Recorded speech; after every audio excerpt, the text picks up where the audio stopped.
اعوذ باللہ من الشیطان الرجیم بسم اللہ الرحمن الرحیم سورہ بقرہ کی آیتیں پڑھ رہا ہوں۔ آیت نمبر 152 سے لے کر آیت نمبر 157 تک۔ فَاذْكُرُونِي أَذْكُرْكُمْ وَاشْكُرُوا لِي وَلَا تَكْفُرُونَ۔ پس تم مجھ کو یاد رکھو، میں تم کو یاد رکھوں گا، اور میرا احسان مانو، میری ناشکری مت کرو۔ یا ایہا الذین آمنوا استعینوا بالصبر والصلاۃ، اے ایمان والو صبر اور نماز سے مدد حاصل کرو۔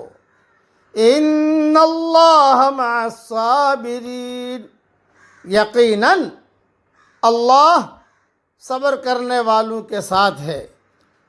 وَلَا تَقُولُوا لِمَن يُقْتَلُ فِي سَبِيلِ اللَّهِ أَمْوَاتٌ، اور جو لوگ اللہ کی راہ میں مارے جائیں ان کو مردہ مت کہو۔ بَلْ أَحْيَاءٌ وَلَٰكِن لَّا تَشْعُرُونَ، بلکہ وہ زندہ ہیں مگر تم کو خبر نہیں۔ وَلَنَبْلُوَنَّكُمْ بِشَيْءٍ مِّنَ الْخَوْفِ وَالْجُوعِ وَنَقْصٍ مِّنَ الْأَمْوَالِ وَالْأَنفُسِ وَالثَّمَرَاتِ وَبَشِّرِ الصَّابِرِينَ، اور ہم ضرور تم کو آزمائیں گے، کچھ ڈر اور بھوک سے، اور مالوں اور جانوں اور پھلوں میں کمی کے ذریعے، اور ثابت قدم رہنے والوں کو خوشخبری دے دو۔ الذین اذا اصابتهم مصیبہ قالوا انا للہ وانا الیہ راجعون، جن کا حال یہ ہے کہ جب ان کو کوئی مصیبت پہنچتی ہے تو وہ کہتے ہیں کہ ہم اللہ کے لیے ہیں اور ہم اسی کی طرف لوٹنے والے ہیں۔ اولئک علیہم صلوات من ربہم ورحمہ، یہی لوگ ہیں جن کے اوپر ان کے رب کی شاباشیاں ہیں اور رحمت ہے۔ وَأُولَئِكَ هُمُ الْمُهْتَدُونَ، اور یہی لوگ ہیں جو راہ پر ہیں۔ مختصر تشریح سن لیجئے، تفسیر تو انشاءاللہ ریاض التفسیر میں دیکھ لینا۔ حق کی راہ میں مشکلات اور مصائب کا سبب ہوتا ہے کہ مومن کا تبلیغی کردار ہے۔ تبلیغ اور دعوت کا کام نصیحت اور تنقید کا کام ہے، اور نصیحت اور تنقید ہمیشہ آدمی کے لیے سب سے زیادہ مبغوض چیز رہی ہے۔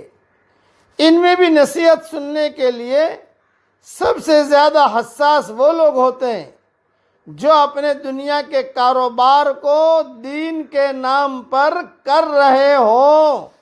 یہ جملہ یاد رکھنا، سب سے زیادہ حساس وہ لوگ ہوتے ہیں جو اپنے دنیا کے کاروبار کو دین کے نام پر کر رہے ہوں۔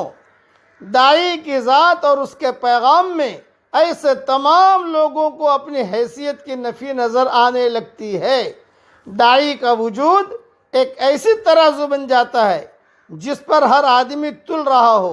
اس کا نتیجہ یہ ہوتا ہے کہ داعی بننا بھیڑ کے چھتے میں ہاتھ ڈالنے کے ہم معنی بن جاتا ہے۔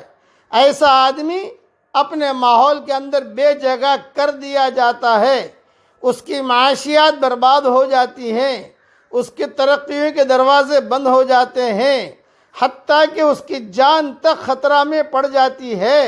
مگر وہی آدمی راہ پر ہے جس کو بے راہ بتا کر ستایا جائے، وہی پاتا ہے جو اللہ کی راہ میں کھوئے، وہی جی رہا ہے جو اللہ کی راہ میں اپنی جان دے دے۔ آخرت کی جنت اسی کے لیے ہے جو اللہ کی خاطر دنیا کی جنت سے محروم ہو گیا ہو۔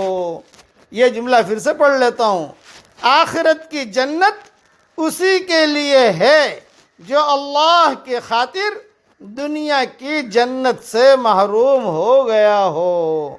میں دعا کرتا ہوں کہ اللہ تعالیٰ پڑھو میرے ساتھ، ربنا آتینا فی الدنیا حسنہ وفی الآخرۃ حسنہ وقنا عذاب النار، آمین آمین، وآخر دعوانا ان الحمد للہ رب العالمین۔